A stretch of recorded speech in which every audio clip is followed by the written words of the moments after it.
And good evening, ladies and gentlemen. Welcome to this week's edition of Fake Accents Unite. This week I'm joined by still very poorly Britisher. Good evening, sir. Good evening. How are we doing? Not too bad, man. Not too bad. But also by the bunny in chief, Zarathustra. Good evening. Good evening. Pleasure to have you with us. And for once, we are actually on time, unlike as opposed to Sutscoen, who's just dropped in his traditional 20 kroner to say, "You're late, probably." That's this week we are committed fan there. Sorry, he's a committed fan. Yeah, John, he gives more than most people, which is lovely. You're 14 seconds late. I think the only reason he's doing this is because he's still trying to work out the coordinates for his Viking raid, isn't he? Well, you know, this is the thing. He's still working off compasses with canvas ships and that sort of thing. He's sounding out the enemy. That's what he's actually doing here. I think it's time about it. I need to turn on live chat, but says someone to me in live chat. I don't think that works quite the way you think you want it to be. But there we go. I can see everything that you pop in the chat. Nice to see all the regulars in. So it's going. Dominic, jury rigging. Colin P. Smith, I see in there as well. Leo Cameron, Discordia. Hitler's second comings in that too. Of course, that's the person you would point out. We have several stories and topics to cover this evening. The first of which, however, if I go through to my OBS here, I have is it this one? I can unblock this one. Here we are. Yes, we have the best news story that we could find in 200 years. Britisher, you can't see this at the moment because obviously you're not watching the stream, but I will read it to you in an appropriately fake accent. No, I'm going to read it in my own voice. I'm not going to do that. This is from the Cheltenham Chronicle, from Thursday the 20th of January in 1814. And it says, "A pig was yesterday seen sailing down the River Thames between Westminster and Blackfriars Bridge on a large fragment of ice with great gravity." I don't know whether or not that is the speed of the ice flow itself, or whether or not the pig itself. I think it's the dignity. The pig itself was a portly fellow. He occasionally squeaked with a peculiar shrillness, as most of us would if you were travelling down the Thames at speed on an ice flow, with which a waterman construed into a call for a pilot. He put off, and after a strong contest with the floating masses of snow, succeeded in delivering the swinish navigator from his perilous situation. Whether he was not rescued, from one death to meet another, is a question which no doubt has already been solved. It is conjectured that the animal was feeding on the banks of the river and imprudently, venturing too far on the ice in search of some delicious morsel, was carried away by the stream. It's quite a... It sort of starts well, and then has a mildly morbid ending, don't you think? No, but I do. I love the swinish navigator. I am a fan. Have we lost you, Britisher? No, I'm still recovering from being taken aback with a pig floating down the river with great gravity. I know, it's good, isn't it? It's the aspect of gravity that how shall we say? British, even the British pigs appear to have more dignity than the pigs of the rest of the world. What can I say? I like to see, in my mind's eye, when I picture this happen, I imagine that the pig is wearing a flat cap. Absolutely, yeah.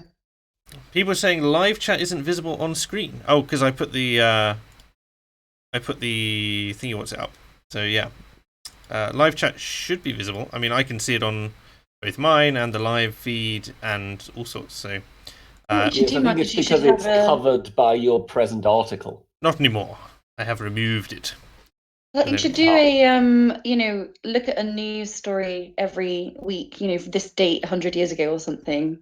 See what you can find. Sort of this week in, that sort of thing. Yeah, such and such. Yeah, I like doing that. On this date, that's what I'm thinking of, isn't it? Absolutely. I think that could be. Oh, that live. I'm glad you enjoyed the piggy. Yeah, I think it's a cute story anyway. But I think it's definitely the most wholesome thing.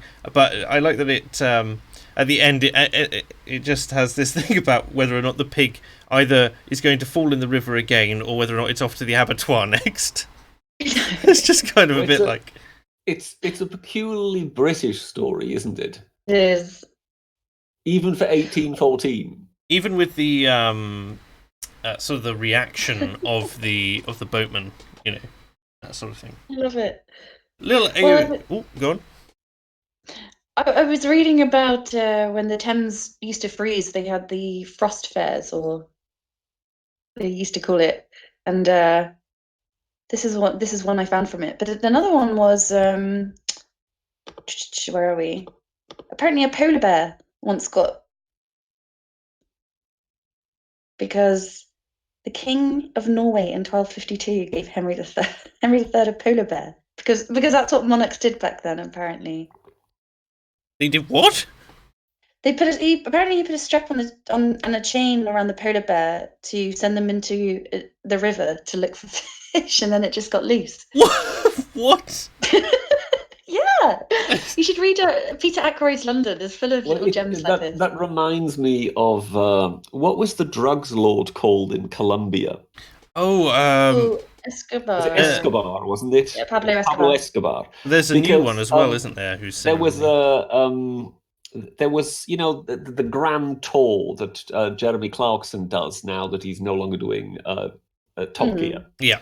And at one point they did one where they went to Colombia, and they were tasked with doing wildlife photography. And one of the things they were supposed to be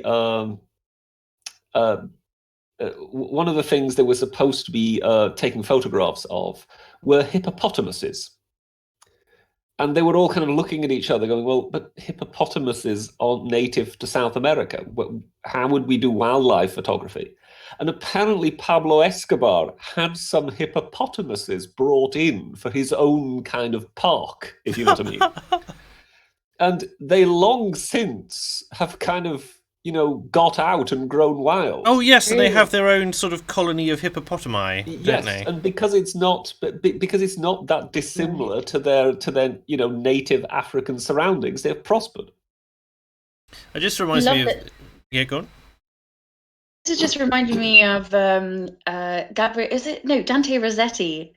He once brought a wombat back from Australia, and he started his own little miniature zoo.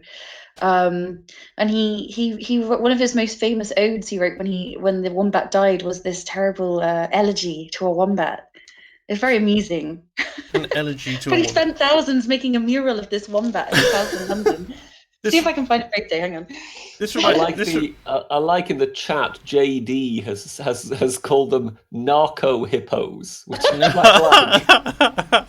I love that. It reminds me of this entire thing. It reminds me of two songs actually. First of all, the sort of eponymous hippopotamus song by Flanders and Swan. But your sort of ode to a wombat, Sarah, does also evoke another song they did, less well known, called The Armadillo. And it's a love song that is sung by an armadillo that is being observed by a passerby. And he doesn't have the heart to tell this armadillo that he's singing his love song to an armor-plated tank from the Great War that's just rusting away by the side of the road. People want me to sing the song. No, I'm not singing. Not singing the song. Remember the Dime Bar advert about the armadillo? A what bar? Sorry. The Dime Bar advert. I feel like it's one of these ones you either know or you don't. This chap might know. No, it doesn't ring a bell to me. Right, we'll have to. Thing. Whenever I hear Dime Bar, I always think of the Harry Enfield adverts. Dime Bar. Dime Bar. Anybody who's seen the advert will know of what I speak. Anyway, moving on. on that note. A little YouTube. Oh, well, yes, you have to be a fellow boomer to understand that one. What can I say? We'll all get there one day. No, I'm a kind of honorary boomer. Everybody has decided that I'm. Well, I mean, at the moment, I most certainly feel decrepit enough to be a boomer. Oh, Britisher. Poor Britisher. Can we get some poor Britishers in the chat, please? PB for PB for poor Britisher, and also for Peanut Butter and Paddington Bear. Oh yes. I don't, you've put PB in yourself to start off the thread. So used to singing it, No one will as in notice. chat. No one will notice. I got another one here from Mr. Gently. Little Aotearoa says, "Morning, Britisher, you absolute Chad. Do you feel like an absolute Chad right now, Britisher?" Well, I don't know if this is Chad-like. If this is Chad-like existence, then the non-Chad-like existence, I mean, would just be being dead. Britisher, people are saying PB now stands for poor boomer. Oh, pig boomer. Pig boomer. The little Aotearoa says, "Pigs are mental, mate. Half the tribe on the Poor Knights Islands in New Zealand were wiped out by an enemy tribe in a raid in order to steal their fabled, enormously huge pigs." That's sounds like something that the New Zealanders would do. I love that. Pigs are mental, mate. Pigs are metal, mate. That just sounded like pigs are metal, mate. It's like, you imagine if that you replaced all of the metal album covers, sort of the iconic imagery with porcine equivalents, Pigs. I quite like the word porcine at the moment. I feel like I could I use noticed that. You dropped it in a couple of times today. I feel like I could use it Bloody to describe enough people, That's the. What does it mean? I feel like it's a type of mushroom. I'm very proud of you that you should use the word porcine. We'll have to find other Latinized sort of ways of expressing animal similarities, won't we? Yes, and all it means, Sarah, is resembling or very similar to a pig. That's all. Yeah. Let me see what we've got here. Christian Chad has sent in $5. Thank you very much. It says, "You should make a video of your critiques of Catholicism. That'll get people going. I see their issues come from splitting with the Eastern Orthodox." I would make a video, but my arguments and my disagreements with the Catholic Church are not rooted in any empiricism whatsoever.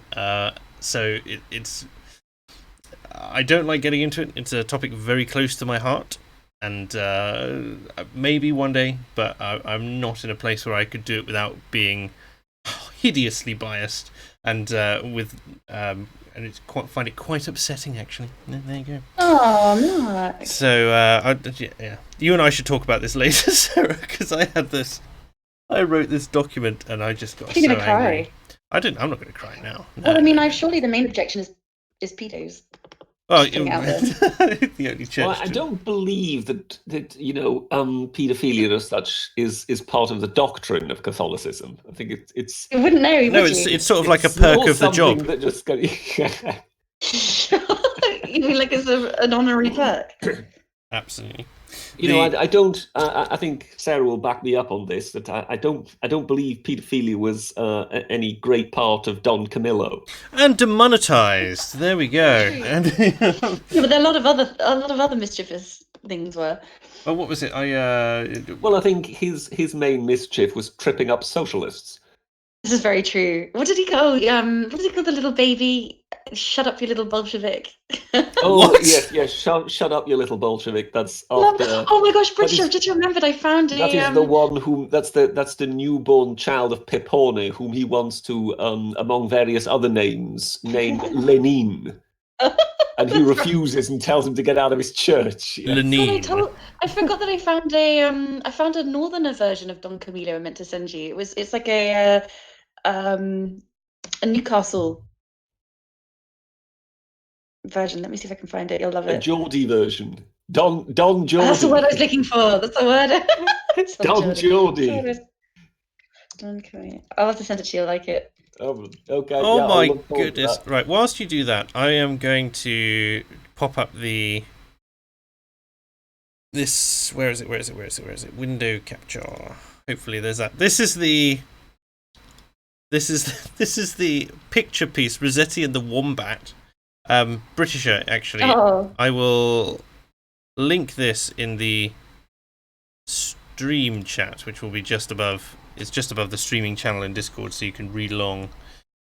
This sort of lack of screen share capability in here is not ideal, but Unless I Love can do that. I anything. love that a marsupial became an artistic muse. It's just like Oh. look at his little I face know, weeping I over know. the body of the wombat. Oh, the little wombat. There's another. I don't know if you can see it in that one, but there's a little picture of him here with a little halo, little wombat halo. There's a wombat halo. Oh my god. Wombats are so cute. I actually really like them. Let me see what I've got here. There's the. I like that the next one has this pig. I presume it's a pig in the middle of the park. That's just sort of got very. No, I think that's the wombat. That's the wombat. It's supposed to be. It's got very humanoid limbs. I have to. In this particular, I think he commissioned at his house. Okay. It's also taxidermied there. You can still see the original wombat. It lives remarkable, on, isn't it? It's remarkable. Everybody becomes an art critic when they watch someone else has drawn. Yes. Look. Just because I wouldn't put it on my wall, right? That's all I'm saying.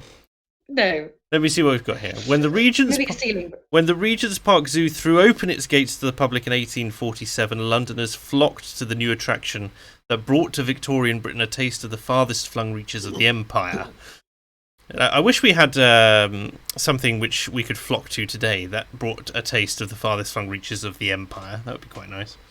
For one precocious art student, the true highlight of this exotic bestiary, which contained a newly discovered species of ape called the gorilla, was an unassuming marsupial. The wombat was to become a principal obsession of Dante Gabriel Rossetti, and his unofficial trademark. You imagine that just being like, do you have a trademark? And you just bring out this wombat and sit it up on the desk. And you're just like, this is my trademark, deal with it.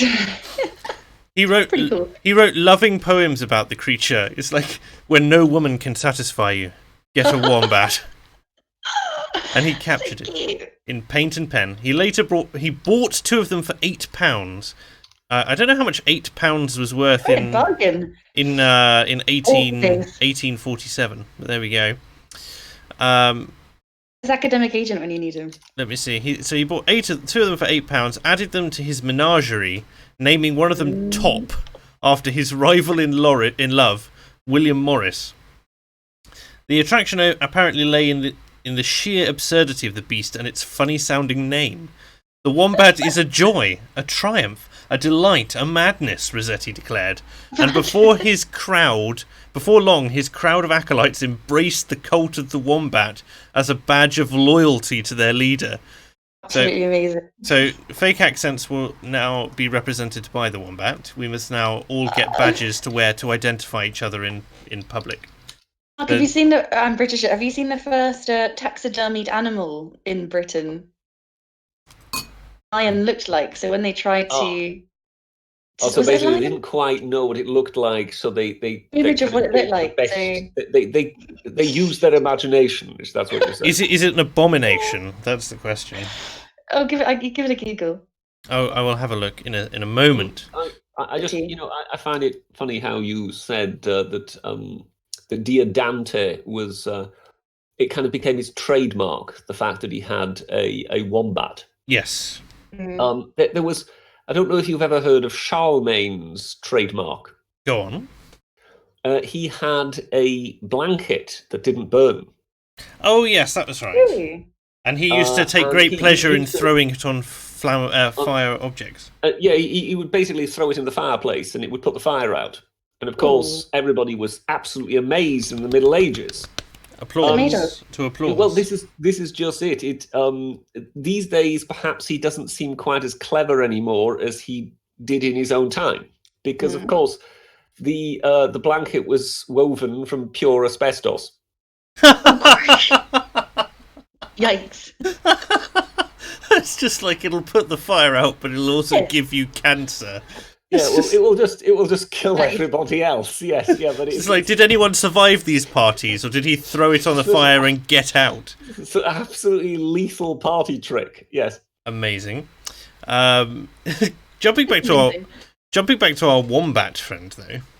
So there is a vast, ill-fated Arthurian mural that adorns the upper walls of the Oxford Union Old Library, which still has little paintings of wombats dotted around the figures, which the likes of Rossetti, Morris, and Edward Burne-Jones slipped in as they cheerfully swigged soda water and tipped paint pots on one another during the pre-Raphaelite jovial campaign of 1857. It all sounds quite, gay in the historical. It's the Brotherhood banter. It's very homoerotic, isn't it? Rossetti's sister Christina was a sometimes adherent of the wombat cult too.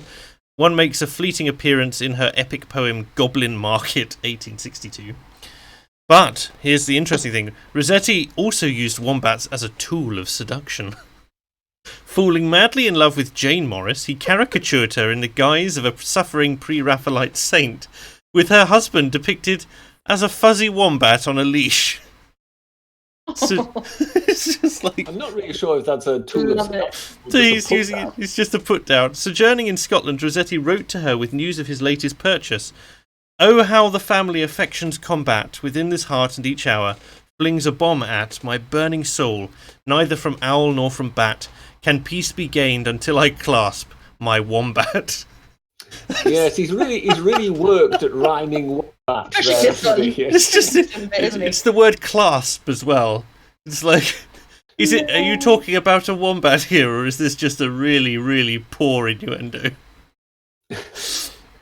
Top. Funny. Apparently, he bought the 2 wombats, right? And the second one died almost immediately.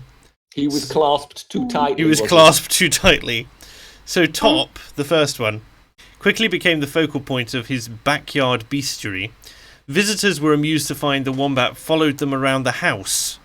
When a solicitor's wife who was sitting for a painting complained that the creature had eaten her hat, Rossetti simply exclaimed, "Oh, poor wombat, it is so indigestible."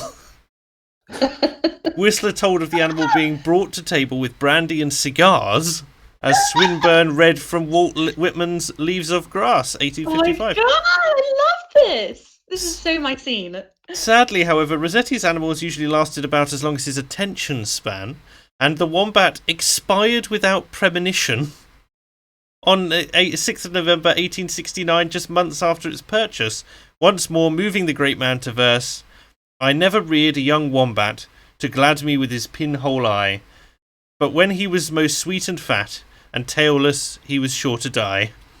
Top was later stuffed and placed in his entrance hall. And there we He's go. still there, I've seen him. I love that. That is so charming. That is one of the amazing. charming things ever. Oh, good grief. That's adorable. I wonder whether Boris Johnson is writing a poem about the speaker in a similar sentiment. He is good at the impromptu. Who knows how good the speaker might look stuffed in the entrance hall of the House of Commons? It is true. He could have his arms spread and mouth agape with shouting "order." Like you can have this sort of it's like a bat. Makuta Pterodax informs me that £8 then was worth around £800 now. So he spent £1,600 on wombats, just for funds, I suppose. And then he also had to lay out on the taxidermy. Presumably, yeah, as well. Is it dial a taxidermist? And more than likely also pay the solicitor's wife's pay for the solicitor's wife's hat. Yes, indeed. It's like, oh, don't eat that. You can't be done, David Dimbleby. That's not to talk about the brandy and cigars. Yes, I like the idea that the wombat might have fetched the cigars as well. There's also yeah. So can you buy a wombat? So is that the one thing that the academic agent is lacking for his cigar stream? Yes, he needs a wombat to bring his cigars and to sit on his lap like some kind of bloated sort of cat. Yeah, so he can really live out his Blofeld sort of fantasy. And but he'll have a wombat to be different. Like the idea of George Sanders stroking a wombat and smoking a cigar, talking politics is. I'd watch it. Wombats are protected, and it's illegal to keep them as pets. Oh, you're so disappointed, aren't you? They can tear holes in fences, doors, and walls, and they're extremely destructive. You really wanted to invite us up there so that you could say, "I'm just taking my wombat for a walk." I just want it at the table with brandy and cigars. This sort of thing. Just it'd be a good talking point, wouldn't it? So as we're at a natural pause, I'm going to catch up on the super chats. Sutsgoen says, a man 20 years of age shouldn't be so soft. I presume he's talking to you, Britia, because you're the only 20-year-old here that I can see. And I'm not. None of us are 20, for that matter. Saurus Apien says, so, the betrayal bill is now law. We will be talking about this later, so excuse me if we don't cover it too much now. But he says, and if we now leave on WTO, Boris could end up in prison. Do the Remainers want to make the PM a martyr? Well, this is a question we'll be discussing at great length later.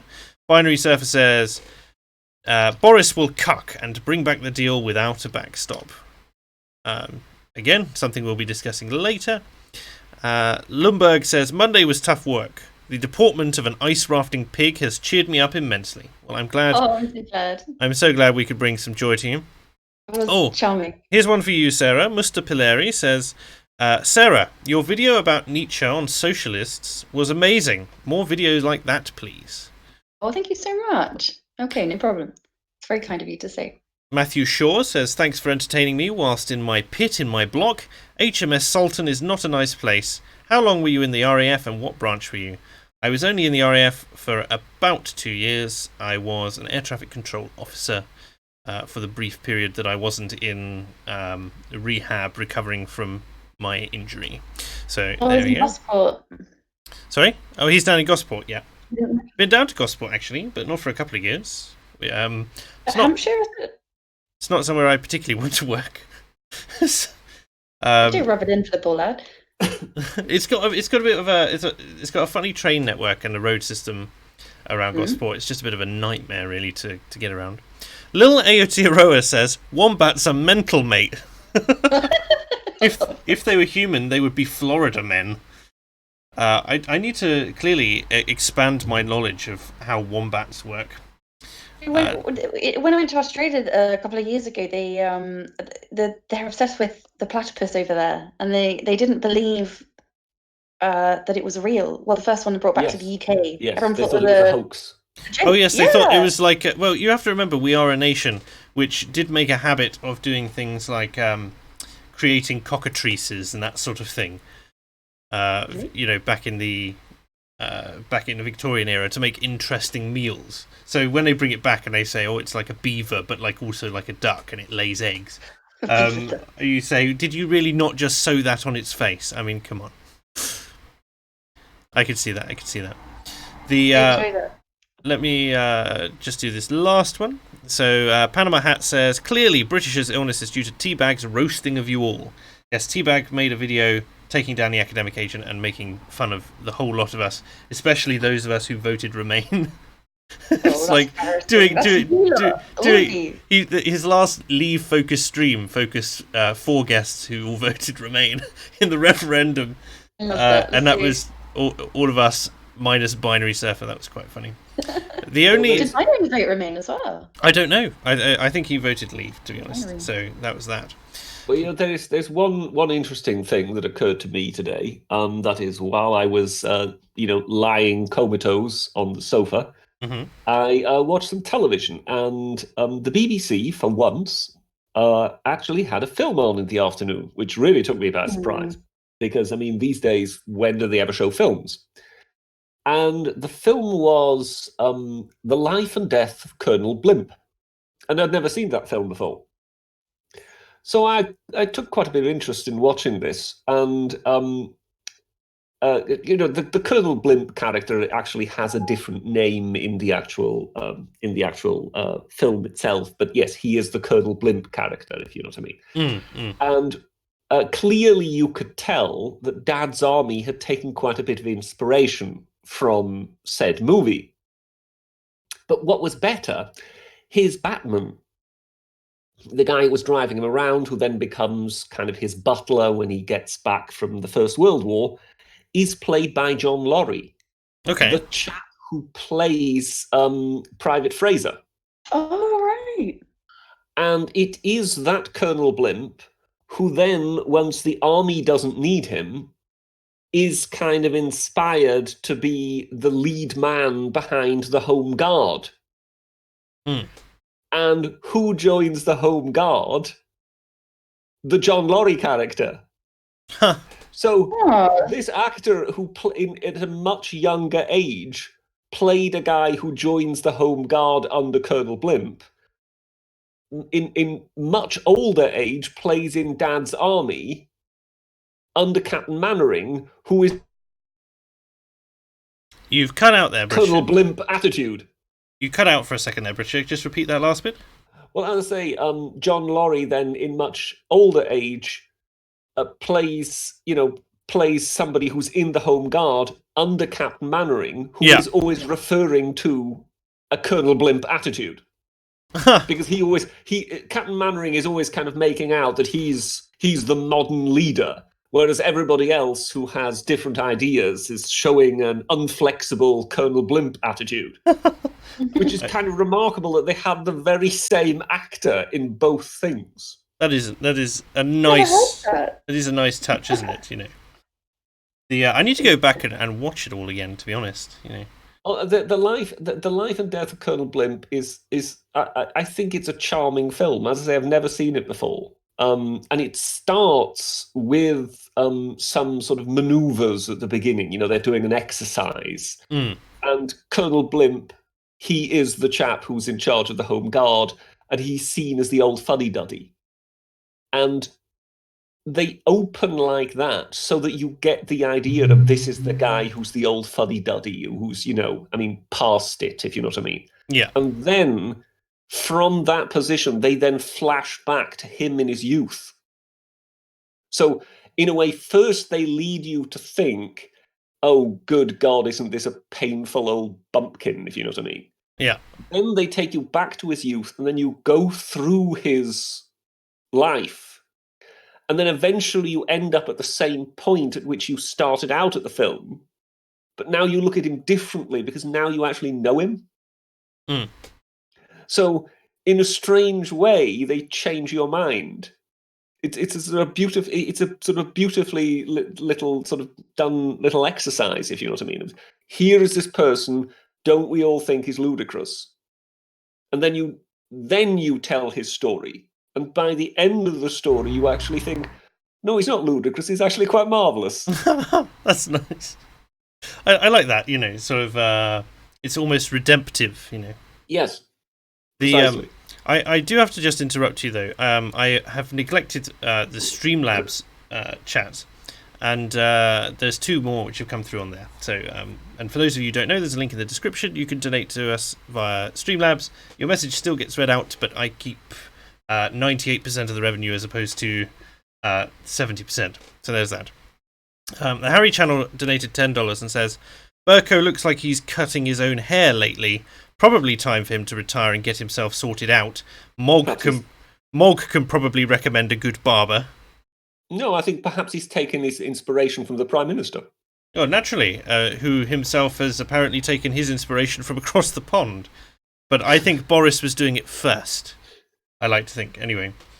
But massively, Sidscoan has donated $50 and says, in mourning over the death of the University of Copenhagen, which has fallen to the English-speaking mind disease, and for good karma, to assist me in achieving every man's dream, a job where you get to drive a locomotive and get paid for it. Thank you very much, Sidscoan. That's very, very generous of you. You didn't need to do that, but very much appreciated all the same. And I hope that you do achieve every man's dream, where you drive a locomotive and get paid for it. Just buttering us up for the incoming invasion. I don't think it's every man's dream in this country, because if you are to drive a locomotive and get paid for it, you are likely to drive one for Southern Rail, in which case it's going to be a problem. But over there, perhaps it is different. But there we go. Architect of Fate says, a 20-year-old Britisher showed Florida man how to scare off a hurricane by brandishing a shotgun in a lawn chair. Is there another way? There is not. Indeed. What's going on here? People are saying F in the chat. F. Refresh. Saurus Sapien has 4 times in a row now said refresh. I don't know what that means. Mentions Mog, the stream has died, and we are back. Are we back? Are we back? Yeah, we cut out for 14 seconds apparently. If anyone, No, those are such. we lost golden seconds. 50 people as well. But No. if people could tell me, Enigmatic says yes, so I assume yes. Bill Whitaker says we're okay now, so we seem to be back. yeah. So I'm happy we're back. I'm not happy that we cut out. Vulcan of Nocturne says sometimes streams cut out. Refreshing solves it. I don't know if that means us. No, or I them. think that's their side of things. This I do not know what it is. It's unlikely to be on my side because I've just upgraded my internet to be more reasonable. So I hope things go well. Anyway. Yes, I can confirm that. The sort of text that you have on the main screen, that went all fuzzy with me. Now that I've refreshed it, it's sharp again. Oh, good. This is good. The Vulcan of Nocturne is very happy you read his name on stream. So there you go. Right. What were we talking about? Oh, yes, we should probably come on to the actual news, which we should all be happy about. So the first one that I want to deal with immediately, because it's a sort of less recent one, is John Bercow is going to stand down, as we have noticed. So I was having quite a good conversation about this with some people on Discord actually. But let me just pop this up so chat can see. Here we are. So John Bercow says he will stand down as Commons Speaker and MP at the next election, or on the 31st of October, whichever's first. He said his 10-year tenure was nearing its end anyway, and it had been the greatest honour and privilege to serve.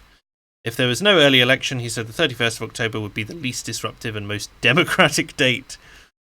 It's the most democratic date of all, because it's the date where we should be leaving the European Union, but let's face it looks like it's not going to happen, does it? The ex-Tory MP succeeded the late Michael Martin as Speaker in 2009. He's faced fierce criticism from Brexiteers who questioned his impartiality. Yes, we know all this. So it's yes, he is announcing he's stepping down. Now, the interesting thing that I have been thinking about, with the help of someone called, whose screen name happens to be Immaterial on Discord, is that he reckons that it's chosen his time very well, but also the way the speakers are chosen lends it to the idea that he's going to put someone who is of a similar bent back in the chair, right? So what happens is candidates gather their support, they propose the names, then the House votes through the list of candidates in turn. The first candidate that gets enough votes is selected, regardless of their actual odds. So the favourite can be scuppered by a less popular candidate who gets ahead of him in the vote share, just faster. And the vote, the person who chooses the order in which the votes will be held is the Father of the House, who at the moment is Ken Clarke, right? Ken Clarke. And that's why Bercow's doing it this way at this particular time, as it makes this sort of thing. Well, Bercow wants to assure that the Speaker is chosen from this Parliament. Yeah. He wants to assure that it's from this Parliament and not from the next Parliament after the general election. Yeah. Because then, of course, the makeup might be considerably different.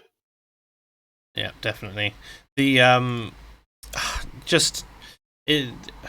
when it came to Michael Martin, his predecessor as well, Ted Heath was the Father of the House at the time, and Labour really wasn't going to deal very well with a Conservative Speaker, so they chose Bercow because he was sort of considered a Blairite in Tory clothing. Do you agree with that?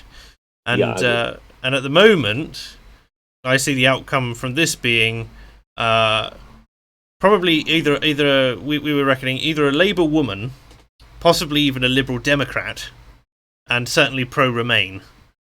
Given that Ken Clarke is a long-standing Europhile, and he's quite peeved with the front bench at the moment. Do you not think? The tradition always tends to be that they alternate.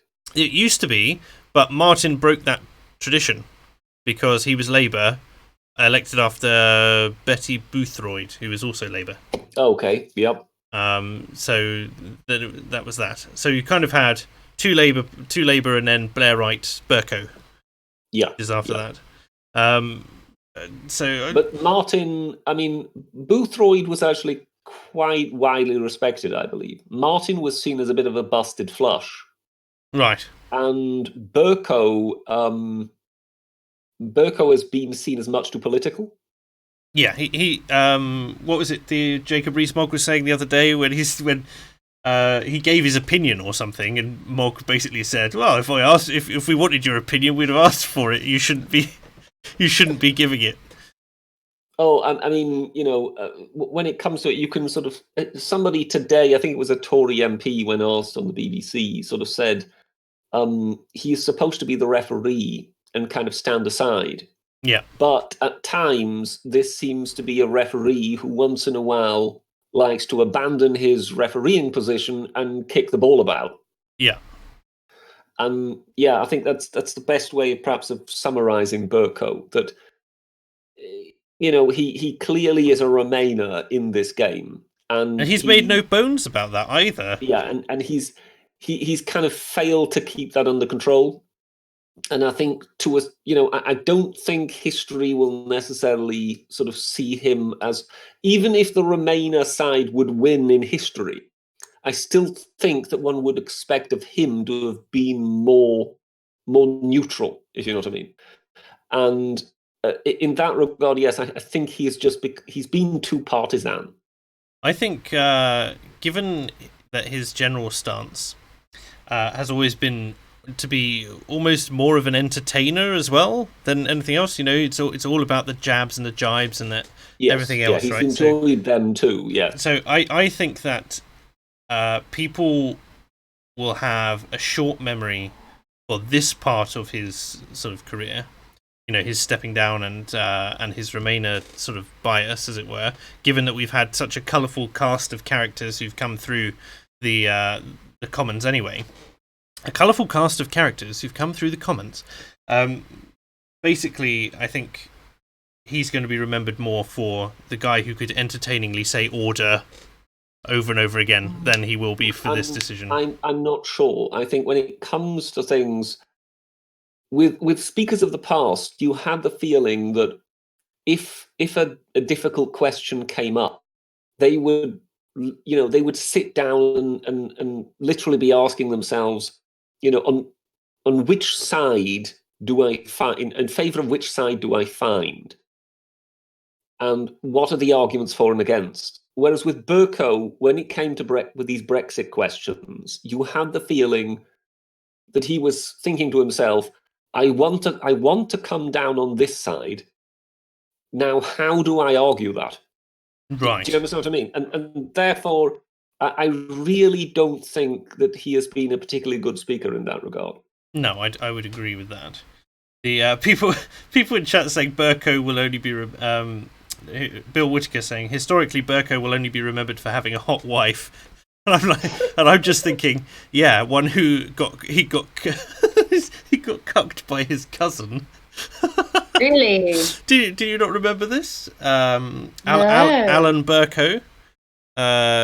Alan, the most sexually rapacious man in all. I have to bring his photo up again because he is just such a Chad, right? Yes, I didn't think this was much of a story before you showed me the picture. And once you showed me the picture, I suddenly understood why you thought this was a story. So, Sarah, prepare yourself. You're about to be introduced to, how should we say, one of the ultimate bearers of machismo here in Britain. Right, let me...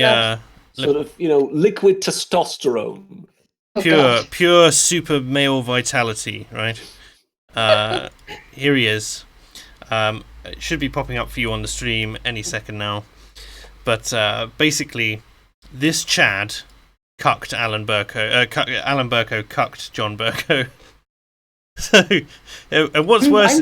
I'm nervous here. What's worse is the story regarding this one, right? So what happened was, Alan was having marriage trouble with his wife. So John offered him a chance to come and stay at his place whilst he was sorting things out with the wife and the kids and stuff at home. And then Alan slept with John's wife. and then left to go home. And I mean, I shouldn't laugh because it destroyed two relationships. But at the same time, are they still together? I assume not. They are indeed. Very But Christian. Sally Bercow, which is John's wife, said something along the lines of, "I know I'm a terrible wife, and I don't know why he's still with me." But yeah, Oh, that's actually terribly sad. this actually Well, that line always reminds me of was he called Ken Clark, like the Chancellor? I think it was spelt differently, if I'm not mistaken. right. He was the one I'm talking about is a fabulous MP. He was a Tory MP. He was the ultimate cad, and he was also the ultimate ladies' man. And I believe at the end he left a memoir. And I think the BBC with John Hurt turned it into a series of sorts, a mini series, Right. in which at one point, for example, he's sitting in one of the ministerial offices and he's looking out the window and he can see all the MPs below him go past. And he's wondering about what the sensation would be to open the window and urinate out. And he thinks, perhaps that would be one for the day of my resignation or something like that. It's just, he was kind of a sort of an adventurer / opportunist rather than rather than some great politico, if you know what I mean. Yeah. And and the people loved him. I mean, his constituents absolutely adored this man because he had something of Flashman about him. Is the only way one could put it, And at one point, he hit the tabloids because people were saying sorry? Kenneth Clark had a thing for Thatcher's ankles or something. Yes, yeah, and he. At one point, he hit the tabloids because it turned out that he'd been sleeping with this beauty, right? And unbeknownst to her, also with her mother. Oh dear, that's some Dorian Gray style stuff there. Yeah, and when that then came to light, he kind of smiled caddishly at the newspaper man and said, "Oh yes, indeed, it's terrible. I ought to be horsewhipped." And he'd enjoy it as well. That was pretty much it. Sort of, oh, it's terrible. I ought to be horsewhipped. It's so terrible. How could I possibly have done such a thing? But it was bleedingly obvious that he was kind of thinking, look, this is my business. Why don't you all sod off? It was clear that there was just nothing that could kind of sort of unsettle this chap. Very Chad. At one point, I think he was also famously drunk during a ministerial session in the House of Commons. Strong.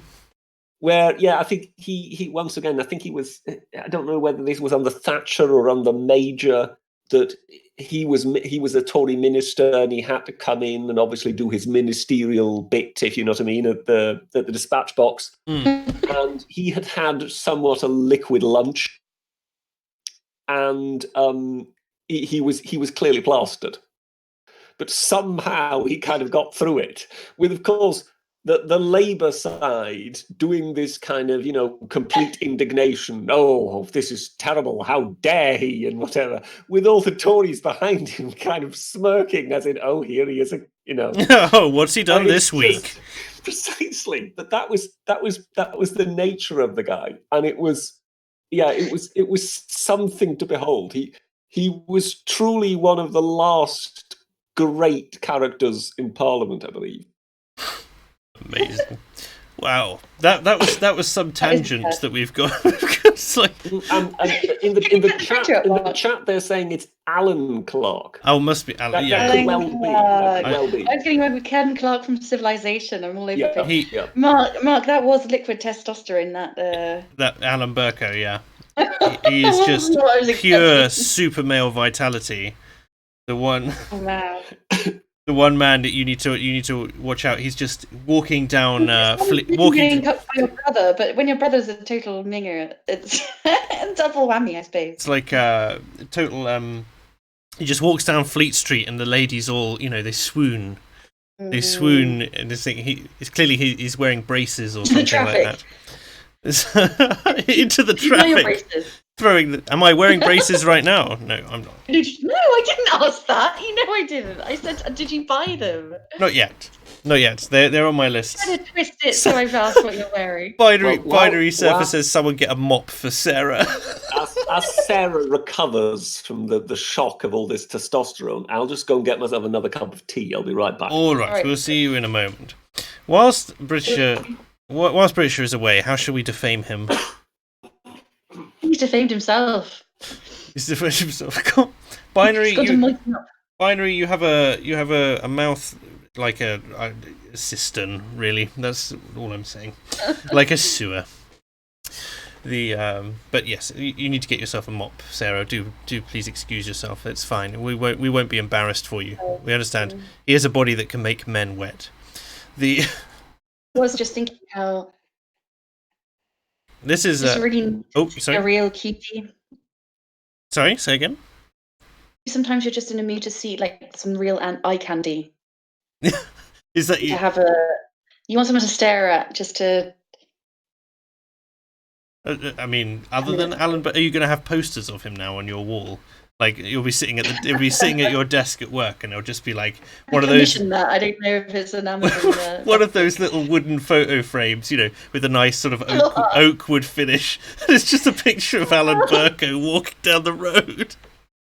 Maybe I'll put it out from the innards of my dress or my bodice, a little locket with his face in it. Mm. Yeah. Whilst we're here, this seems like a great chance to. This seems like a great chance to shill myself for a brief second. So first of all, my Subscribe Star is now active. I have a whole $1 to my name coming in through Subscribe Star, but they finally decided to approve that. So if you don't like Patreon because of their politics or for whatever reason, you can now support me through Subscribe Star. And more importantly, the merch is here. So here's the Fake Accents Unite merch store. The link is in the description. You can get yourself a nice t-shirt. Oh, let's have a look. I'm going to buy something. I meant to do that the other week. Have you added to it? Not yet, but we can do more. We can do more with it. There are Fake Accents Unite socks. There's a Fake Accents Unite phone. There's old Unpopular Opinions RPG Legacy merch. There are Fake Accents Unite t-shirts, and we shall be putting more in. As the weeks go by. And some leggings for the gym. You need some leggings for the gym. I'll make sure it happens. I'll get in contact with the artist and sort something out. Yeah, I know. So, these are nice. These are good quality and they're pretty reasonable price. I'd like to think it's basically not for profit, guys. But it's just in case you wanted to do it, and some people wanted some Fake Accents merch. I like it. Oh, these are actually really smart. I like them. Nice. So there we go. The socks look good. The only thing, why on earth would people do? Why not? Why would you not? Have you got any of your own merch yet, Mark? Of my own, specifically for myself, not yet. I assume that you'd sit there with the socks on. Oh, have I bought my own merch yet? Yeah, it's coming up with the next paycheck, which Oh, you have actually. I've actually ordered some. I've got my Fake Accent socks coming in 3 colours. I have to get some. I will. You should have it. You have to Discordia on next week. Yes, I had her on a couple of weeks ago, but we're still in good contact, so that should be fun. And that sort of thing. I wonder if the British has managed to get to the kettle, or if he's dying en route. That is the question. I've died en route. I'm here in spirit, but the body has somewhere died on the staircase. Like a little. Should I change your avatar on the screen so you've got instead of legs, you've got a little ghost tail and a halo above your yes, British. That's me. Yeah, should definitely do that. Poor Britisher. Poor Britisher. You've been ill for so long. And on that note, we have a chat from Architect of Fate, which says, "Oh no, we've already had that one. I'm sorry, Architect of Fate. We already talked about how Britisher showed Florida man how to scare off a hurricane." Sora Sapien, however, does say Sour Subri's innuendo-laden compliments of Bercow were nauseatingly cringe. Yeah, but that's just our parliament altogether. If for the last 6 months people have been calling him a Harridan, sort of past it, sort of all that stuff, they will still have a massive leaving do for him, celebrate him, say, oh, he wasn't such an such a bad sock, in the chair, that sort of thing. Well, I think is it Laura Koonsberg? It's Koonsberg something, but I think it's Koonsberg. It is Laura Koonsberg. Yeah. She put out a tweet saying Parliament isn't really helping itself when it is complaining that it hasn't got enough time to debate, and then it spends over an hour praising the speaker, telling him how wonderful he is. Yes, I think someone actually published the stats for how much time they'd spent discussing this stuff, discussing Brexit and no deal and all sorts over the past 3 months. In fact, it's a little out of date because I imagine it's just up to the end of May's residency as Prime Minister. But it was something ridiculously low, like less than 5% of the time in Parliament was spent talking about Brexit. So it's not like they haven't been, misprioritizing or anything like that. Well, I have only one thing to say when it comes to any declarations of there being insufficient time to debate Brexit in Parliament. Mm-hmm. Upskirting. The Britisher and his love, his great love of upskirting cannot be denied. Yeah, I mean, here they are making something illegal that is already illegal. Yeah. And making a big brouhaha about it. Well, this is the same. This is the same thing about hate crime, isn't it? It's like it's already a crime. It doesn't matter if it was hateful or not. Like, you don't love the people you rob. Like, it doesn't matter. Not particularly. In fact, it's kind of one of the things that you would refuse to do to someone you love. Add an extra time on your sentence, or does the fine get bigger if it's a hate crime? That's the theory. Yeah, that's the theory. How do you prove it, though? But now, of course, you can be. Well, this is just it. It's all in the perception of the supposed victim. Do you feel it was hateful? Do you feel it was because of the colour of your skin? Do you really want to fuck over this person? Yeah, that's the vibe. Hence, you get situations like in Scotland of someone being found guilty of revving their engine at a crossing too aggressively, in a racially aggravated manner. I remember it was racially. No, yeah, that is true. It is that 100% true. 100% true. Right, that's the funniest thing I've ever heard. The Harry Channel says, "Hold your breath, Sarah. This might be the funniest thing you've ever heard." The Harry Channel says a 20-year-old Britisher invented agriculture, and then a 21-year-old Britisher invented fences to ring around it. That is pretty funny. So there we are. Thank you very much, Harry Channel. Nobody's ill.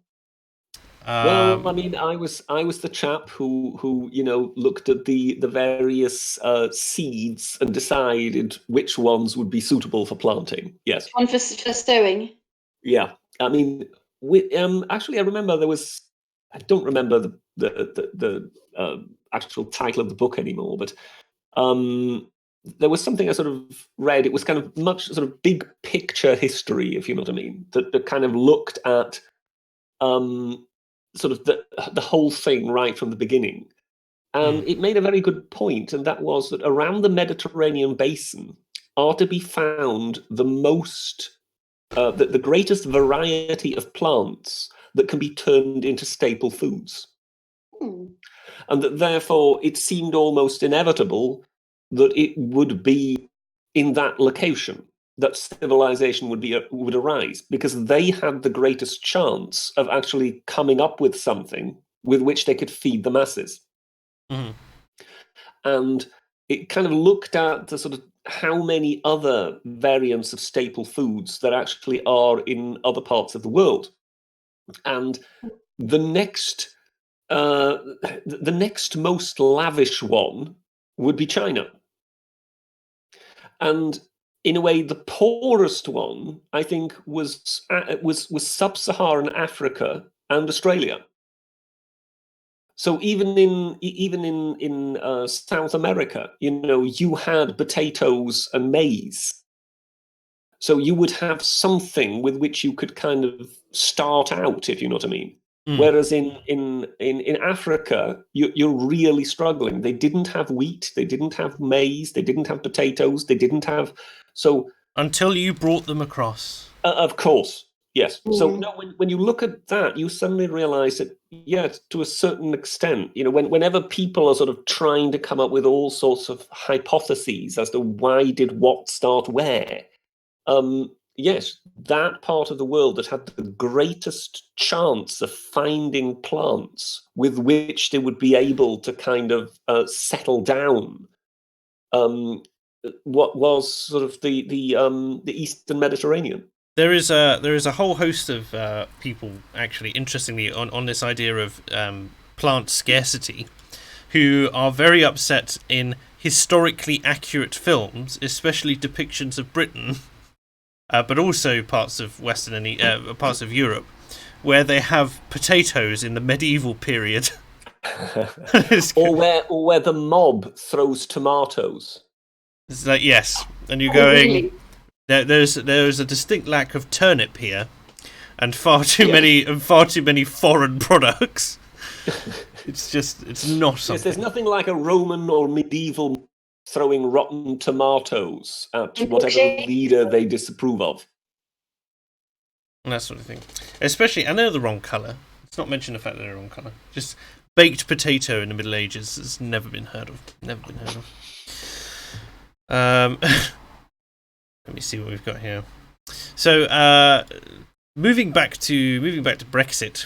So, how are we feeling about Boris? So, a week ago, I was feeling quite relieved. Do you know, that's the general thing. I am so sick to death of the bloody Brexit debate, right?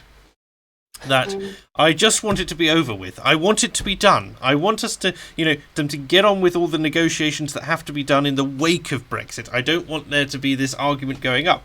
And I thought, Boris himself it seems to be in a fairly stable position. There's not much they can do to him. There's not that much time. And for all those things, I thought, we might finally get somewhere.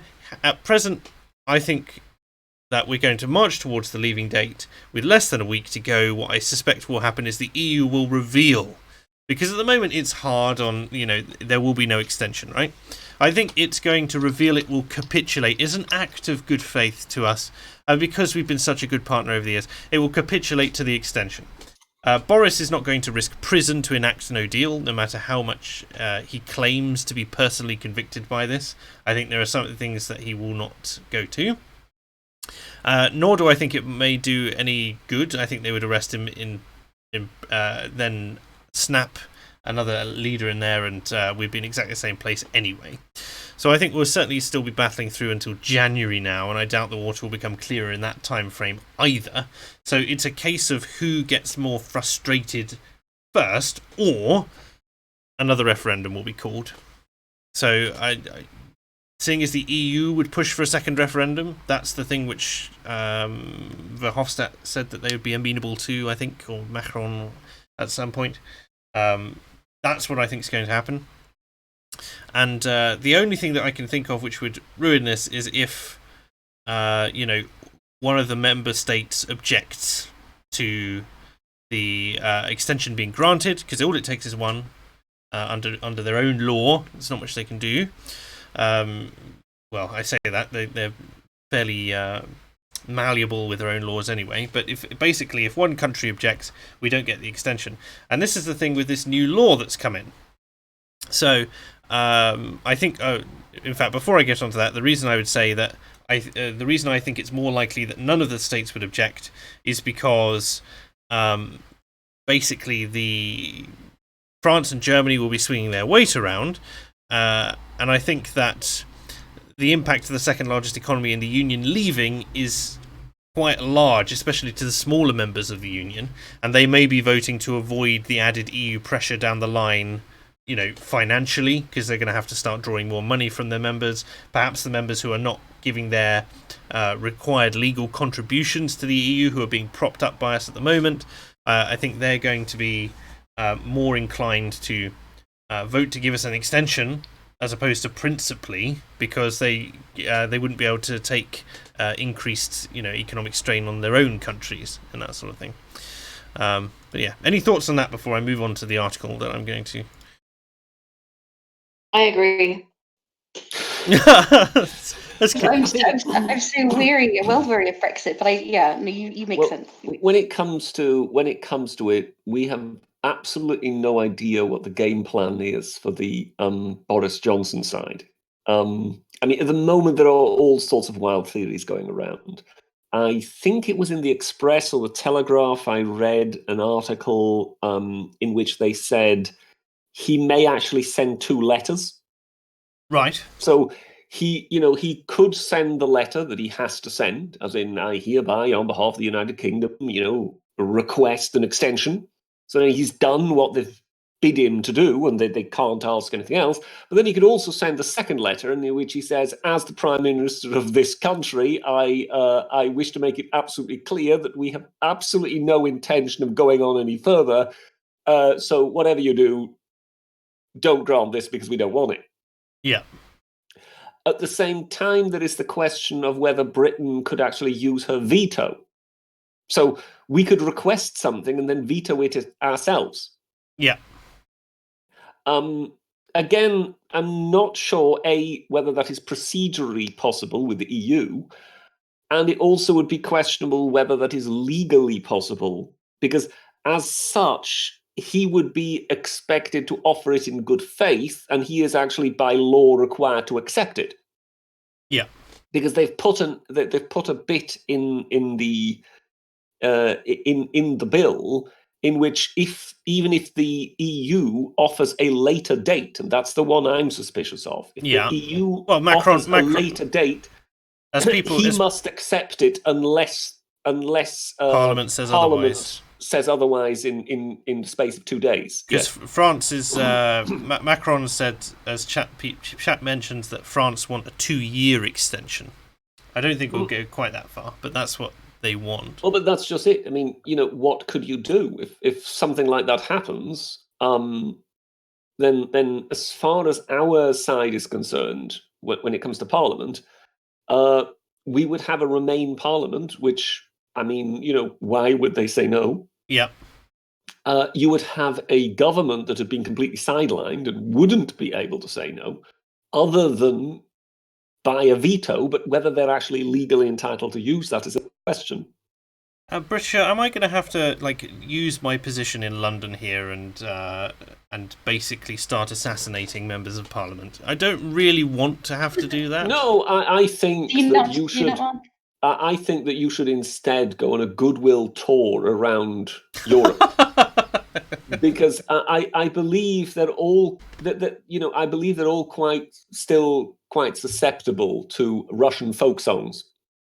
Oh, for goodness sake! You have to take one reference to Ivan Rebrov, and you can't let it die. For goodness sake! No, man. Of course not. No, it's also because I also quite like Ivan Rebrov. People in the chat are saying, take them out, NSO, and the Americans will send me arms so I can do it properly. I already have 2 arms. I don't need any more. They're perfectly sensible. I still think that Ivan Rebrov is one of the most beautiful real-life stories you could possibly imagine. Are you hitting on me? Of course, yes. Ivan Rebrov was a German plumber who claimed Russian ancestry, but how true that actually was, no one really knows. So he basically took singing lessons and was told by his instructor that he clearly had a talent for Russian folk songs. So he basically dressed himself up as a kind of Russian, with a fur hat and all, sort of like a Cossack. He lived his own fantasy. Yes, he became Ivan Rebrov, and he went round Europe, and he was fantastic. I mean, he had an unbelievable range. 4 octaves or something like that. Well, this depends on who you listen to. Some say 4, some say 8. I mean, at times he was making noises that you thought, well, hang on a moment, a bit higher and only dogs will be able to hear you. And that was just in the bedroom. Yes, but I mean, he could go so low that basically he could almost break the bass on your stereo, if you know what I mean. He was incredible. But when then eventually the Iron Curtain came down, one of the first things Gorbachev did was to give Ivan Rebrov honorary Russian citizenship. That was right. Yes, because he said, he "Look, kept you them are all together." Well, no, he said basically for the past few decades, you have been the only positive image of Russia to the outside world, that the outside world has had, and we thank you for it. Wonderful. Oh, I never get tired of hearing that story. It's great. I love story time with Britisher. Story time with British. We should have its own jingle. It should have its own jingle. Someone should create a story time with Britisher jingle, or I will. Yeah, I agree. Sorry, boys, I have to go now. It's a shame, but it's been a pleasure to have you on. Thank you very much for joining us, Sarah. I'll carry on listening to the rest of the show as I'm. So don't slag me off. Well, we'll let you be a busy bee elsewhere then. Well, thank you very much for your contribution. Now buzz off. Bringing us stories of pigs floating down the Thames and wombats. Many more of those that I came from. My children menagerie of. I suggest that you look up The Beastery by Flanders and Swan when you get the chance. Okay then. All right then. I'll do that now. Actually. Listen to the armadillo song, the hippopotamus song, but also I can find more on this polar bear as well. And the wampum. The wampum is. Oh yes, the hippopotamus song will from now on always be known as the Pablo Escobar song now. the narco hippo song. Yes. Love that. That is a series that needs to happen. Wonderful. So see you soon, Sarah. Take care. Bye-bye. Bye. See you about. So we've had a super chat from Liberal Zardos who says, in the context of this Brexit debate again, brave Sir Jeremy ran away. Bravely ran away. So this obviously referring to the general election chat that was going on. Yeah, I mean it was remarkable also when it came to the brave noblemen of our nation, because you must have heard it too. Oh, we'll filibuster. This is never going to get through the House of Lords. No. We will stand on our feet until we can stand no more. We're going to see this off. A few hours later, there's been an agreement between the Conservatives and the others. There is not going to be any filibustering. It's going to be accepted by the House of Lords. Oh, yes. And you just think, hang on, haven't I heard this before? Wasn't exactly the same thing the case when they promised to filibuster the demand that Theresa May go to Brussels? Mm. And it was exactly the same damp squib. So, I hate the phrase damp squib. I genuinely, it should be damp squid. Damp squid makes so much more sense. But damp squib, no, I don't like it. Anyway, just that aside. Tom of Loxley says, if only MPs worked at this speed all the time. Oh, yes, that is... well, how shall we say? Yes and no. Yeah, you kind of want to limit their power to make changes. Yes, if it were actually about something that mattered. No, when it comes to their overall output. Because I remember hearing once that I think between 1850 and 1950 or whatever, there was something like two Home Office bills published, on actual law and order, if you know what I mean, introducing new laws and whatever. Yeah. And since then, it then went into pretty much one a year. And nowadays, we're pretty much looking at 2 Home Office bills a year. Well, what was it? Tony Blair was the one who ramped things up. I mean, Thatcher did ramp things up, but Tony Blair passed on average 7.5 laws a day. Oh, it's insane. Yes, which was he passed more laws in 4 years than there had been since 1066. Yes, yeah, that's precisely it. So the question is not so much can they move fast, can they move quickly. It's a question more of can we up the quality rather than the quantity. So to give you an idea, when they were at the time of passing absolute ludicrous nonsense, yeah, I remember hearing a story on the news in which there had been some, I don't know if it was flooding or whatever that caused it, but there was a break in a sewage pipe in Scotland. And the sewage, this was sort of out in the countryside. The sewage then obviously ran out into the country, and it flooded the entire territory of a horse riding school. Good grief. And now here's the thing. The law then stipulated that the water company, who was responsible for the sewage, was exempt from any responsibility. Because it's exempt. Why? It's just because. More to the point, not only did this mean that the water company was exempt, but the horse riding school must clean up. So it wasn't just that, this is something unfortunate that's befallen you, but perhaps you can just sort of, I don't know, plow it into the ground or whatever. No, you are under a legal obligation to clear this up. Yeah, when it's not your fault. When it's absolutely nothing to do with you. And they said at the time, well, thank God we've been going for 20, 30 years. We've got a well-established business. We've got a few reserves. We can actually take this. But they said if this would have happened in the first 5 or 10 years of our being in business, we'd be flattened. This would have finished us. And you look at an example like that, and then you hear the utter codswallop that they talk about in Parliament. And I still say, just watch out for Parliament. You will notice there is an absolute fascination with all things sexual. I always sort of, make the sort of glib comment about it being nipples. That they're constantly introducing upskirting this or that or the other. It's unbelievable how much time in the last 20 years has been spent on all sorts of matters sexual in Parliament. And then you look at it and you just think, hang on a moment, now here you've got an example of there being a legal loophole which really needs closing, an obvious legal loophole. And yet nothing happens. Yeah. Do you understand what I mean?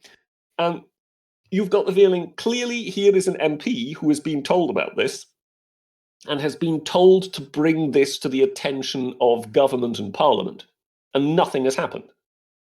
I've also heard of a wonderful example of a very large house that I believe was a hotel, right, in the middle of a city centre, which, due to an unfortunate sequence of events, has ended up in being owned by nobody. Right. So it's a very substantial piece of real estate. And it's not owned by a bank. It's not owned by any person. No, it's owned by no one. Right. And what has now happened is that time and time again, developers have looked at it and have thought of taking it on, but there is the legal problem. You can't buy it from anyone. Well, if they become the new owners, they may become subject to demands from creditors of previous owners. Right. So nobody wants to take it on unless they are basically guaranteed, okay, look, there won't be any comeback from anybody else who in the past has had any, debts outstanding from previous owners or anything like that. Yes, you don't want to buy it for £1 and find that it comes with £1 million worth of baggage. Precisely. I mean, this is something which by now it's been standing around now for ages. It's now, it's one of these things that's got bushes growing out of its windows, if you know what I mean. But it's a substantial pile. It's kind of, late Victorian architecture of some sort. Yeah. So you're looking at this, and what has been said about that is it will take an Act of Parliament. That because it's in a legal black hole, it's in a situation that no one had ever envisaged, it will take an Act of Parliament to actually allow this to happen. Yeah. So once again, just as with that horse riding school, you're looking at a real problem that will have been brought to the attention of that particular MP whose constituency it is, who could simply Parliament or to government and say, look, we have an issue here, something needs doing. But instead, what do they talk about? Upskirting. A member's bill that was poorly thought out in the first place. The bringing us slightly back onto topic, Silly Sailor says, Boris should adopt Gracchi Brothers' strategy. Veto everything, grind the EU to a halt, make them want to kick us out. Also, have I mentioned Rome before the British did? Yes, I think Silly Sailor has managed to use to mention Rome before I did. And by the way, it's not Gracchi, it's Gracchi. Gracchi. I apologise. It is either the Gracchi or it's the brothers Gracchus, whichever version you prefer. They were the ones who proposed land reform in Rome. Oh, so, right, yes, I remember now. This would basically be, these would be the people upon whom the one Roman who not only wore a toga but a cape would have set the mob to beat them to death for being filthy socialists. What a Chad. Even though, of course, what they were trying to do was save the Republic. But he did look fabulous in a cape and a toga. I mean, really. Yes, yeah, the cape-toga combination. Yes, yeah, no, particularly the peak cap also stood out. And that strange time travel apparatus that he had parked right behind the Senate building. Also, as you're the only known time traveller, unless you're going to try and claim that the academic agent is some sort of master to your doctor. I mean, who knows? You know, it may be that I've been the person, you know, trying to introduce agriculture and whatever, and there has been some swine travelling about history. And he led the marauding tribes from Mesopotamia. Teaching the Germans how to goose step and that kind of thing. Forks Flames says, please explain to America how Brexiting became illegal now. Yes, I do want to get back onto this before we finish. So this is a Metro article. I'm just going to pop it onto screen again, which says, rather disingenuously, no deal Brexit officially blocked in law. This is not the case. For a start, things you know about this, obviously. It's officially delayed in law. Officially delayed in law. So the House of Lords Speaker Lord Fowler confirmed a bill aimed at blocking a no-deal Brexit, which it's not, on the 31st of October, has become law after the Queen gave final approval this afternoon. So what happened was the bill is to block no-deal Brexit, but what it really does is it puts Boris Johnson into a box and says you are not legally allowed to seek a no-deal Brexit. You must seek an extension if you do not have a deal agreed with Parliament. So the royal assent... Yes, so it takes no deal off the table. So he can't use that. He can't leverage it in his negotiations with the EU. He can't say... You must give us something in these negotiations, or else we'll just leave. So it's not a matter of no deal is better than a bad deal. No, so it's a matter of if it's a bad deal, we'll still accept it. So the only place that we could get a no deal in this scenario is if the EU says no, we've had enough of your rubbish. Or get out. If the British government finds some way around it. So again, from my conversation with Immaterial earlier, he's saying, because we were discussing, what the EU's response to this would be. He says, the EU is the unknown factor in all this. Their intentions are clear. They'd rather us not leave, and they do fear that others would follow our example. So whatever they choose to do, it must be seen as punitive. But of course, which action or inaction will benefit them the most, because while Boris is boxed in and unable to move because of Parliament, it puts the emphasis on Parliament. It is all their fault whatever happens. If there's a delay, it's Parliament's fault. If it costs us more, it's Parliament's fault. If we can't get a deal, it's Parliament's fault. So it's clearly setting Parliament against the vote to leave, and the longer that goes on, the worse it will be when the election eventually happens. So it's kind of a tricky one, but I do think that he has a point in saying that Boris is effectively Boris can sit there and say, I'm trying everything I can, and every single time I try and do something, these right honourable bastards behind me keep on stopping me. There is something desperate about it, because if you think of it, and I keep calling it the Tony Benn bill, which is there you go. No, Hillary Benn bill. Hillary Benn bill. Sorry. No. Yeah. Hillary Benn is Tony Benn's son.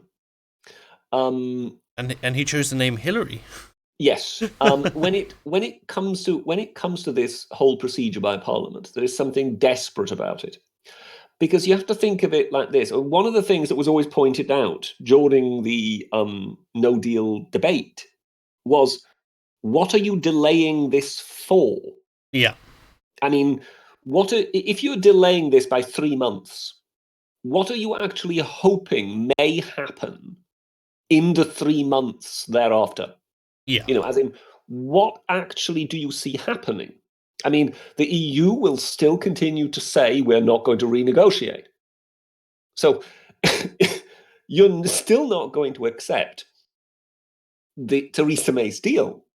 No. So if it's not Theresa May's deal, the EU are still not going to renegotiate. Well, the only other thing... What's the outcome? The only other thing that I think they could do, that they won't do, is they could revoke Article 50 with the intention to reinstate it at a time when they're ready to do it. But seeing as the majority of the members sitting are the same members who voted for Article 50 in the first place, it is electoral suicide for them to do that. But you see what I mean with desperate. So one is pushing something down the road because one can't think of anything else to do. So basically, all roads, in this case, lead to no deal Brexit, bar one. So one continues to push the can down that road because one has no other options. So it's pure desperation. Answer me this. On top of that, the other sign of desperation is the one you referred to with the election. Because again, they are clearly going against the will of the electorate. They're going against the will of the people. Yeah. And the only thing they can think of doing is to vote down an election. So again, they know they're going to be slaughtered, but hopefully we can at least extend that by a few months. Do you understand what I mean? So it's in both those cases, it reeks of despair. Yeah. Oh, I'm so sick to death of it. It's just like one after another, and it goes back and forth. I do not see what they could discuss that they haven't discussed already. It is clear what their options are in terms of attempting it, because everything that they do, they know, as you say, they know that they are trying to subvert democracy, no matter how much that they call it democracy to subvert democracy. It is not the intention of this house, keeps coming up at the moment, doesn't it? It's like, it is not the intention of these people, it's the intention of this house. And I want them to be done with it. I don't care. I want them to make a decision. And this is the thing, they're scared of making the decision because they obviously should be. But it's like, I want them to make the decision. I want them to make the decision to either have a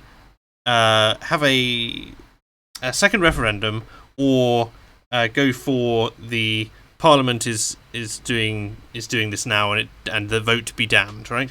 Because that will push the British people to respond accordingly, I think. Yeah.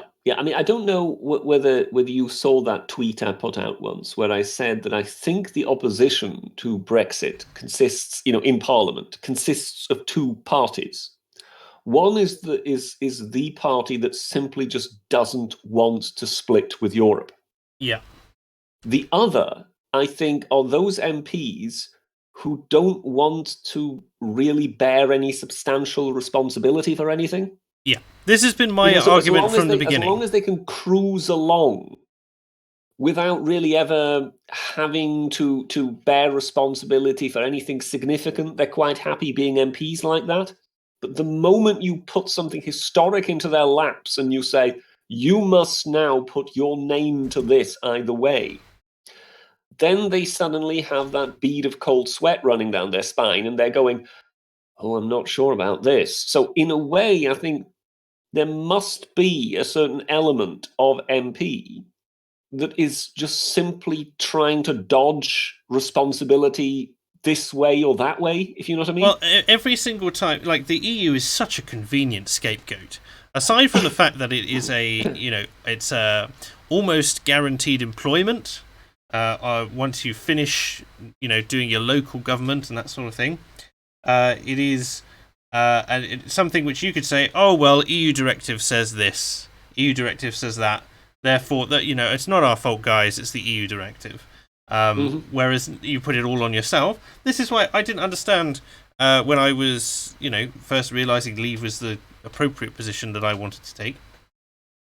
I was thinking, and I was going, well, why do you not have all these plans? Why do you not, where, again, I've been appreciating, or I did appreciate Boris Johnson's optimism when he came in, and I wanted to see more of that earlier in the game. 3 years ago, where was that 3 years ago, where they say, look, here's all the things, Theresa May saying no deal is better than a bad deal, and she should have just been able to go, here's all the things that we can do if we have a no deal. Also, here's a reassurance to the British public that these things are not going to change. For instance, the things which would have calmed to a degree, Remainers, that sort of thing. Stuff like the food standards and stuff like that. Not going to have chlorinated chicken come across from America, and if we are, well, we're still keeping our food standards at this level or that level, and this is going to prevent this, that, and the other happening. She was remarkably bad, and her government was remarkably bad at releasing, being transparent.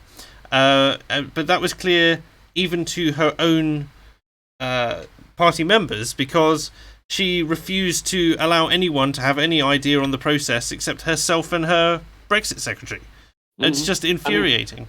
I also liked, that there is a sort of an approach with Northern Ireland. Because, of course, the Irish backstop, the Irish border question is being played up to a large degree. And I remember, this is some time ago, so forgive me if I get the city wrong.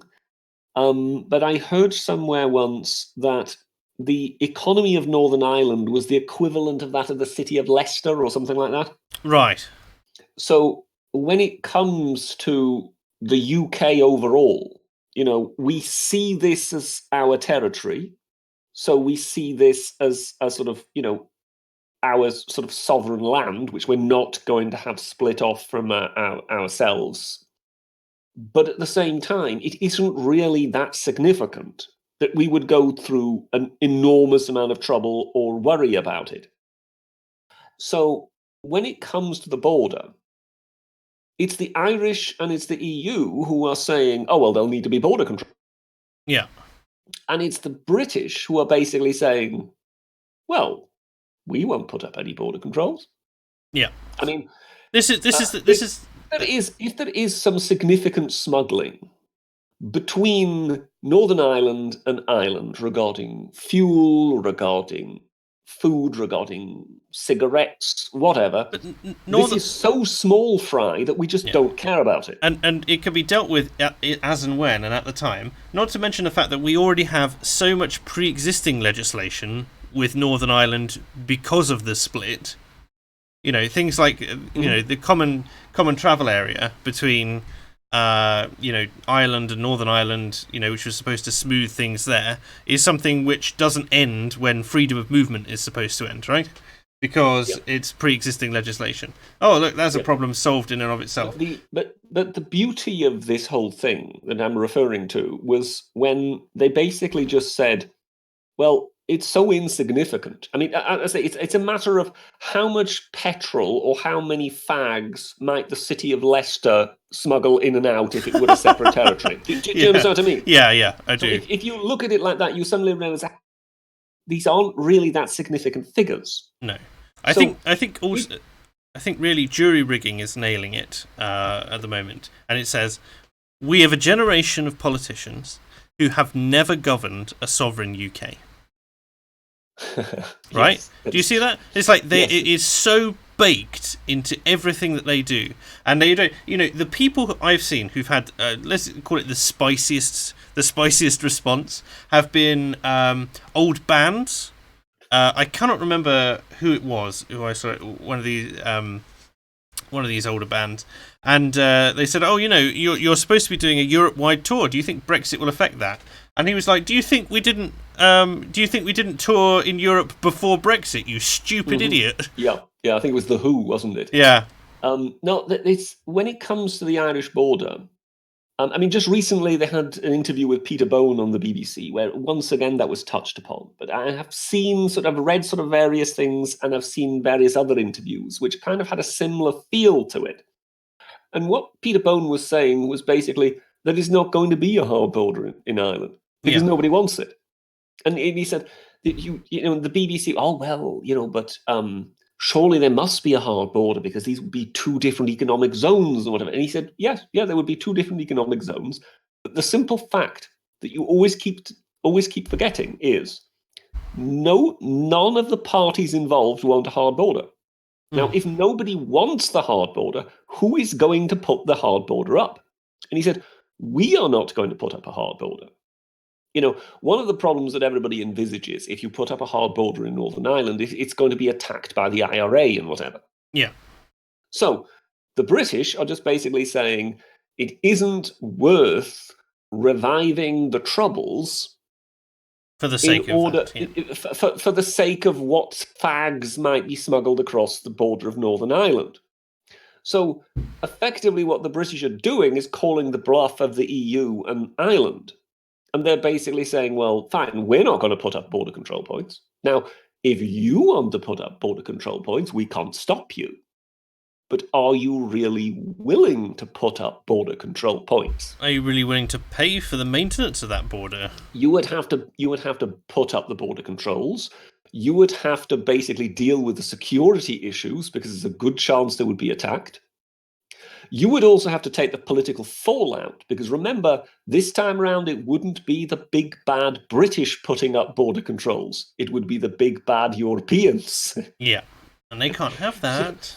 So as such, we are simply indicating that we will not put up a border. We don't really care how much smuggling will be going on across the Irish border. It's just simply not significant enough. As long as it doesn't affect the wider European and British market, if it's just the Irish smuggling with the Irish, we're just not bothered. Yeah. When it comes to the wider markets, remember all this stuff, because Ireland is an island, it will have to go through ports. So it's controllable. Yeah. So if you're smuggling stuff en masse from the Republic of Ireland into Northern Ireland with the hope of then flooding the entire British market, it won't really work practically. And I think that is one of the things where the British government is saying, look, these things are possible. We can check them through technology. If the Northern Irish authorities and the Republic of Ireland authorities work together with each other, they can basically keep this stuff under control. Meanwhile, if there is, I don't know, horse smuggling going on the Northern Irish border, the British government is just simply going to say, we don't care. Yeah. And, whatever this illicit trade would be, it simply wouldn't be of significant enough a volume to justify putting up a hard border. Because I don't know if you're familiar with the actual challenge the hard border represents. Go on. There would be. I think I've heard there could be as many as 70 different crossings. Yeah. It's a very convoluted, little transport system of all kinds of, one moment motorways, but at the next moment sort of country lanes crossing back and forth. Now, if you want to put up the necessary infrastructure to block all that off, then knock yourself out.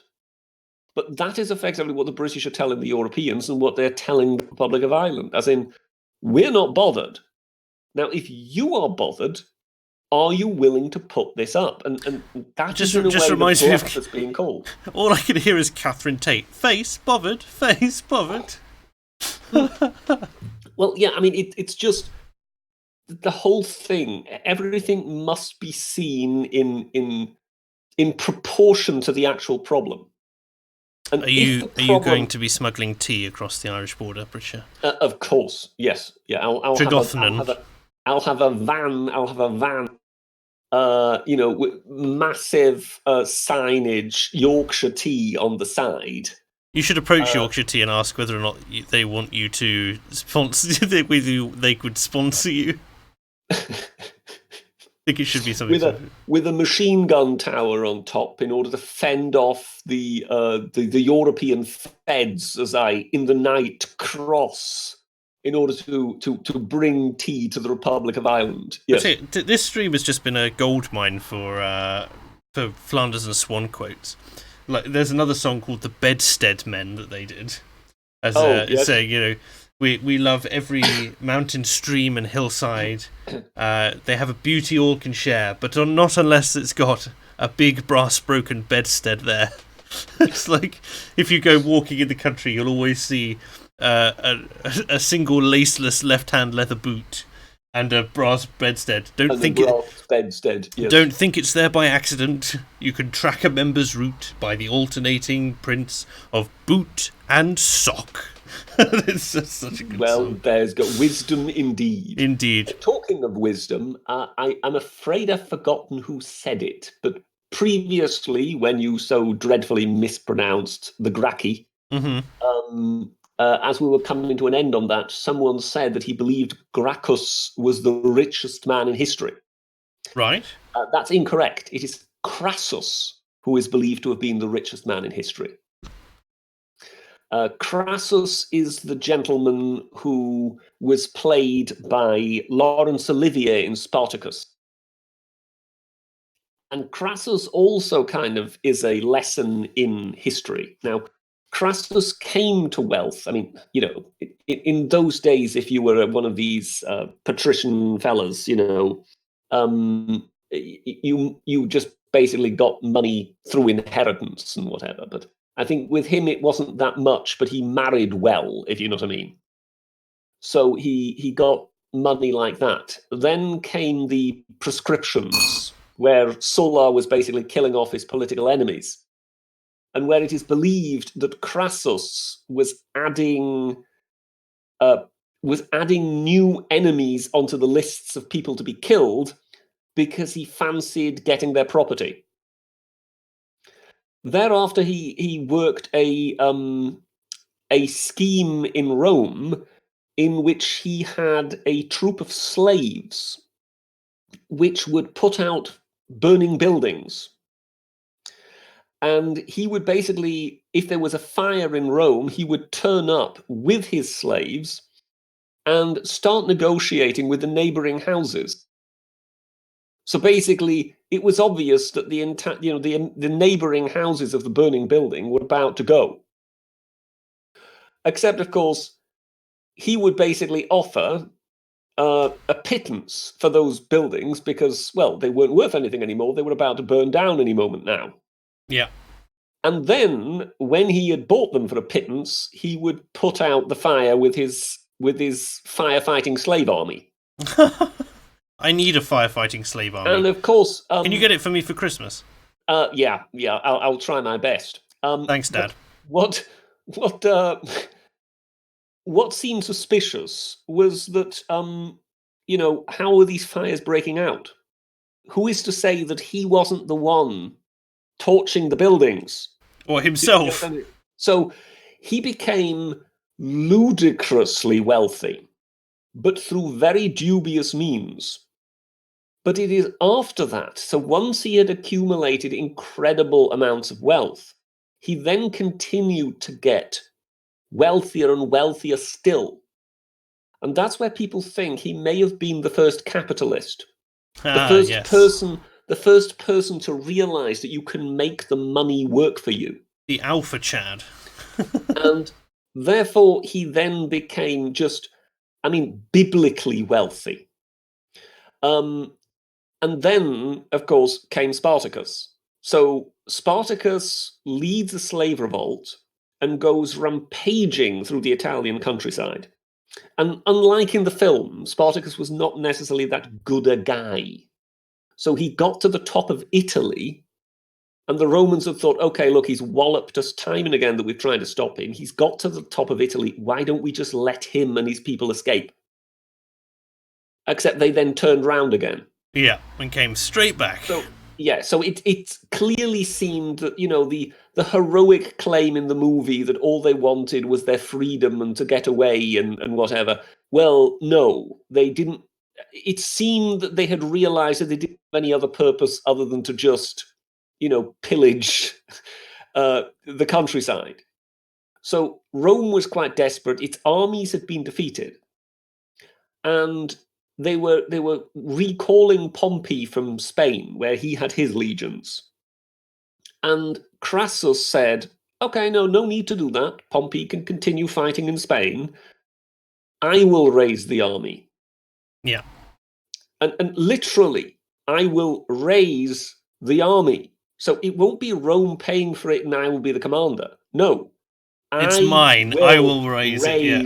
The legions. And he did it. He raised the legions. He equipped them.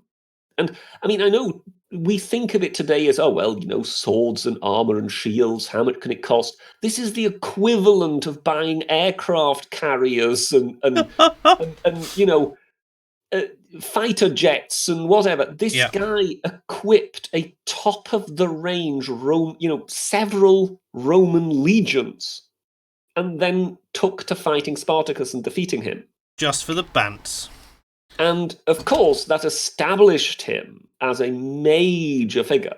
Now, you have to understand the man was loathed because of the way he had come to wealth. Yeah. But he realized that if you wanted to get anywhere in Rome, you needed to be phenomenally wealthy, but you also needed some sort of popularity, and you needed to show that you were good with armies. And so he did all of three. So he kind of did all three, but when it comes to this is one of the reasons why it's getting so scary. When it comes to the Bill Gateses and it comes to the Elon Musks and when it comes to these people, that we are seeing a type of super wealth emerge. That if that gap between the normal people and the really super rich gets any larger, we may enter into that sphere where men can raise their own armies. And you have to understand that has not been the case for a long time now. Yeah. And that's why it's getting a bit worrisome, because it is, once you get past so and so many tens of billions, you're talking of real raw power. Yeah. And not just, comic book wealth. And I think that's where perhaps, all the capitalism hoe in the world is all fine and well.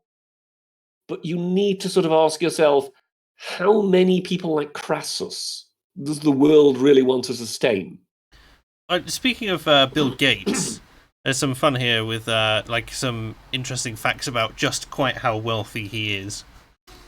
So, he's trying to give away most of his wealth, right? Yes. He's making money faster than he can give it away. He's actually $28 billion richer than he was in 2014. Yeah, the poor man. Based on how much wealth he got in the past year, he makes $380 a second. If he spent $1 million a day, it would take him 285 years to spend his fortune. He could buy. Let me see what we've got here. He could buy over 81 million troy ounces of gold. He's only owns 1.3% of Microsoft, and he's still worth $104 billion. Yeah, so $104 billion. Now, oh, yes. He's the second richest person in the world after giving away 27% of his net worth. So if you think of that, $127 billion. Now, how much did our aircraft carriers cost? Yeah. Let me have a look at UK aircraft carrier cost. $6.2 billion. £6.2 billion pounds for both ships. Yes, so there you go. That is what I'm kind of getting at. Now, so when it comes to the odd Bill Gates or you sort of think, okay, well, yeah, they're part of our culture and whatever. But what about some Chinaman that we've never heard of, or some chap in India? Or do you understand what I mean? Yeah. Where is the political culture really strong enough to tie those folks in? Or is there the possibility that some Dr. No type sooner or later will arise? if this level of wealth is possible. If he gave every single living person on the planet $10, he'd have 30 billion left. His net worth is greater than the entire GDP of Croatia, Cambodia, and the Bahamas combined. Yeah. This is exactly the sort of thing I'm getting at. I mean, actually, there was an interesting one when it comes to budgets and the budgets of nations, and not so much budgets of private individuals, but this will touch some of our Scandinavian listeners. Some years ago, before they made their fatal error, Nokia was a massive company. Yeah. And then they decided not to get into smartphones. So they basically were the dominant force in mobile phones. To the point where when I went to Kenya, Nokia was synonymous for mobile phone in the same way. I mean, Hoover the and Nokia vacuum. ringtone was pretty much the mobile phone ringtone. And then came the smartphones, and Nokia made the vital mistake of saying, "Oh well, no, we're not getting into that. Yeah, they will just be a luxury add-on." Not realizing that was actually the future of mobile phones. Indeed. Well, I mean, to a degree. But until that, up to that point, Nokia was massive. Well, do you know, there was this thing, because Nokia had their phone market nailed down. They put a lot of their resources into, you remember PDAs, right? So the sort of personal digital assistant sort of side of things. Mm-hmm. And basically, they tried to do stuff with smartphones once it became clear, but at the time, aside from iPhone technology when they developed capacitive touchscreens, everything was based on resistive, and you could see exactly why they thought it was a load of pap, because they were so bad. Resistive touchscreen was so bad it required physical pressure in order to work, that it basically their lifespan was so slim, and Nokia phones had always been prided on things like they last forever, that sort of thing. Yeah. So you can understand why, until there was the breakthrough in capacitive touchscreens, which made everything go much quicker. Well, you see, the reason I bring up Nokia is because they're a Finnish company. Now, they were a massive global corporation. And they were kind of set for kind of global dominance of a massive, growth sector in technology. And already then, they were basically touching on the limits whereby their company's budget was bigger than that of Finland. Yeah. And of course, with the further growth, that would have been yet further exacerbated. Now, of course, then came their immediate decline, if you know what I mean. So it didn't really happen. But yeah. People were beginning to look to Finland, wondering what's going to happen. Yeah. Sorry. That's quite all right. Do you try not to die, towards the end of the stream? It would be interesting. My expiring life on air.